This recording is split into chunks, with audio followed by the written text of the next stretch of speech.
Today is the second day of Civilizational Populism. We will start with Rogers Brubaker's Between Nationalism and Civilizationism, where he argues that the civilizational populist divides between self and other are not only framed in nationalist terms, not only in this sort of conception of nation, but increasingly taking on civilizational forms. It should be noted that it is not the case that nationalism is no longer a part of the populist framework, that there is no longer a sort of nationalist populism, but rather that there is just a growing sense of civilizational tensions within the populist framework and its vertical and horizontal dimensions. This civilizational-based threat has been spurred by the belief in the looming threat of Islam as the number of the outgroup, like we talked about earlier this semester, grows from the outgroup being Muslim immigrants. There is a greater civilizational-based threat. This has given rise to a sort of secular form of Christian identity, a type of Christianity that is not necessarily focused on faithful content or a belief in God or religious teachings, but rather has a more civilizational form. This type of attachment to Christian identity ostensibly links to a defense of social liberal values such as gay rights, gender equality, and freedom of speech. This belief that Muslim immigration is going to pose a threat to gay rights, gender equality, or freedom of speech is sometimes espoused by civilizational populists who believe that the growing numbers of Muslim immigrants are going to take their life as they know it away from them. To try to emphasize this, they focus on social liberal values.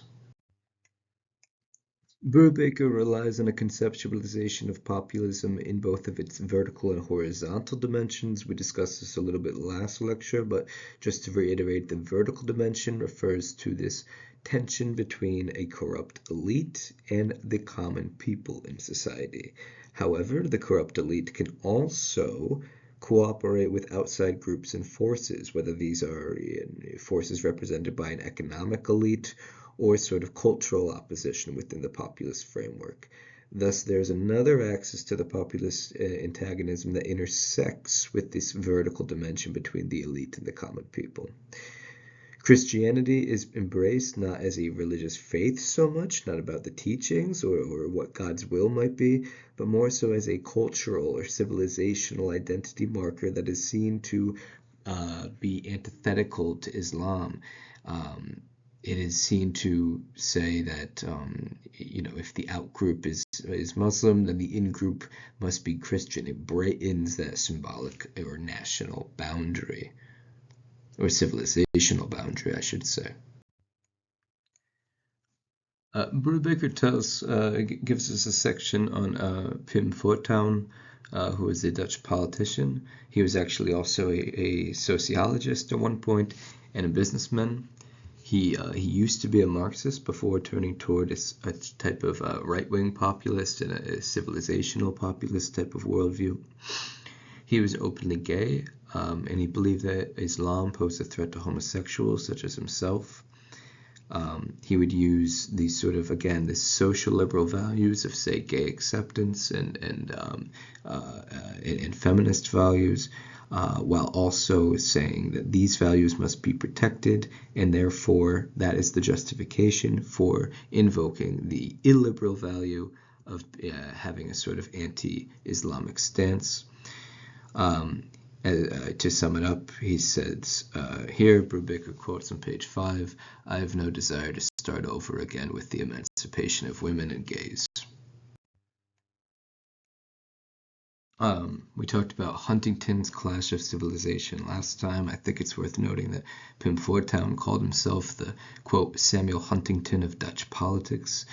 After Fortuyn died, Geert Wilders came along, who advanced a similar type of political style, that being a populist style.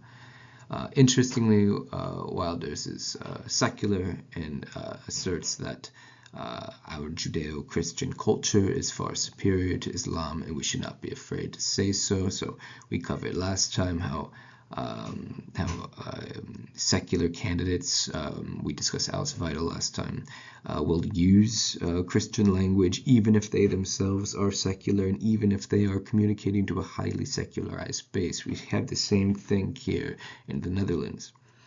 Brubaker argues that the combination of anti-Muslim stances with socially liberal stances is particular to Dutch politics, though this is a bit of an outdated assertion at this point. The paper was published in 2017. Many more examples of this type of combination have since emerged.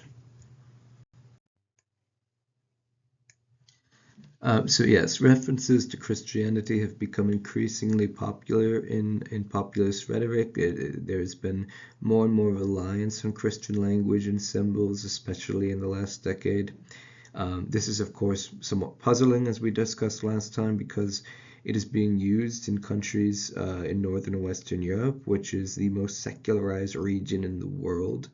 To try to make sense of this type of puzzle, I'm going to have you turn to page 9, where Brubaker writes, "The Christianity invoked by the national populist of Northern and Western Europe, however, is not a substantive Christianity. It is a secularized Christianity as culture, a civilizational and identitarian Christianism. It is a matter of belonging rather than believing, a way of defining us in relation to them. Crudely put, if they are Muslim, then we must in some sense be Christian." Brubaker then turns to Italy, saying that as an example, he jumps around for some examples to try to show the pervasiveness of the patterns he's touching upon, saying that references to Christianity are concerned with symbols of belonging, a sense of civilizational identity and group belonging, but not so much with religious practice, belief, or worship. Brubaker then goes on to discuss the ways in which this could advantage these parties by talking about Christianity as a civilizational identity marker, as a form of culture rather than religion, because the state is supposed to be neutral toward religion. However, if Christianity is treated as a culture, then the parties have some sort of justification of treating it in the way that they are and being exclusive and preferential. So, for example, a cross in a public classroom can be defended as a part of European culture and identity rather than giving some sort of preferential treatment toward one religion over the other.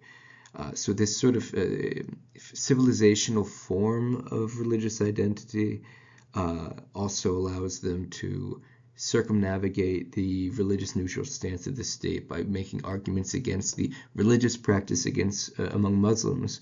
If they consider this religious practice to be not so much constricted to just a religious, not so much to religious confines, but to broader civilizational, cultural boundaries in which they should not be operating. This is how they are able to avoid any sort of issues concerning religious freedom. Liberalism, the defense of socially liberal values, is presented as our quote-unquote way of life or culture, and is thus presented as being antithetical and incompatible with the illiberalism of Islam. Again, this kind of invokes this Huntingtonian theme where civilizational differences are seen as, quote, the product of centuries and will not soon disappear.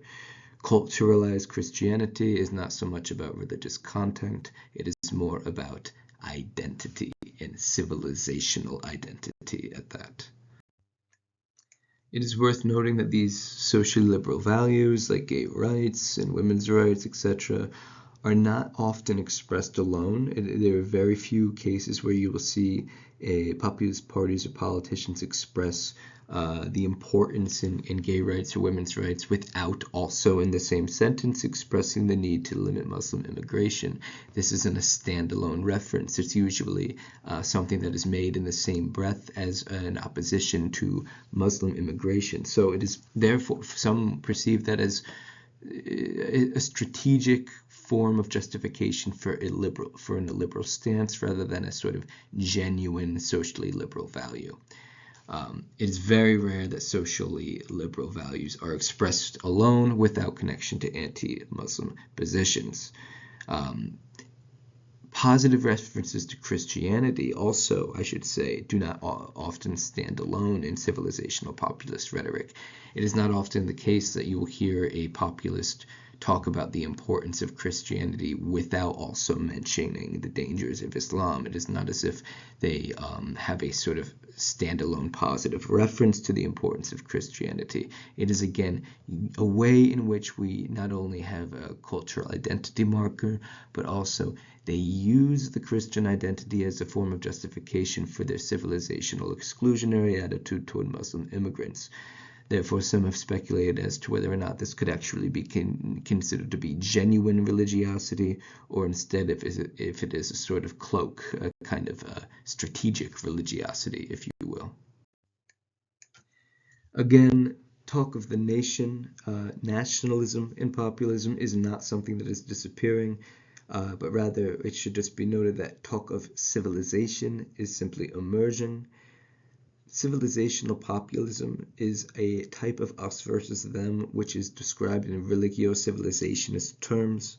As one example, a party leader of the Brothers of Italy, Giorgia Meloni, frequently expresses concerns with Muslim immigration, which she believes, quote, endangers the Greek, Roman, and Christian identity of Europe. And we're just going to very briefly discuss the other article, Understanding Civilizational Populism from Morrison.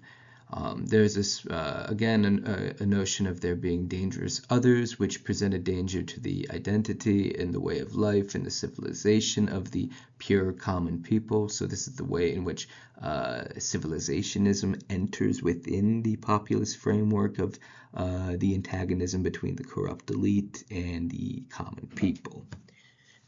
Turning to page 2, I'm just going to read something from Morrison here on how civilizationism integrates into the populist framework. He writes, civilizationism is also not a new concept in contemporary politics. Samuel P. Huntington's argument that post-Cold War politics would be defined by civilizational conflict and that the peoples of the world could be divided into several civilizations, sometimes with a particular nation at the core of each civilization, such as the United States is the core state of Western civilization, was in certain respects prescient and proven to be a powerful influence over people's perceptions of international politics. However, the combining of civilizationism with the belief that the people of the world can be divided into several, sometimes incompatible civilizations, and populism appears to be both a relatively new phenomena and the product of several economic and political developments, including the rise of Islamist terror in the 1990s and 2000s, increasingly large-scale immigration from the non-West to the West, resulting in rapid demographic change, the deindustrialization of much of Europe and North America, and the gradual dominance of new cultural politics on the left, which emerged around difference in identity and either became co-opted by neoliberal capitalism or thrived within the neoliberal environment. Later down the page, the last sentence, right-wing populist movements thus incorporated civilizationism, not only in the Huntingtonian sense of a clash between Islam and the West, but also as a conflict within Western civilization between the people and traitorous elites who had turned away from Western Judeo-Christian values. The growth of Islam, he says, as does Brubaker, makes some Europeans feel more Christian, even if they are secular, even if they don't really believe in God. There is a sort of defensive reaction of identity. When there is a threat posed by Muslim outsiders, the European insiders will look towards sort of symbolic identity markers that they have, such as their Christian identity, and emphasize it in a way that they might not have had the threat not been posed.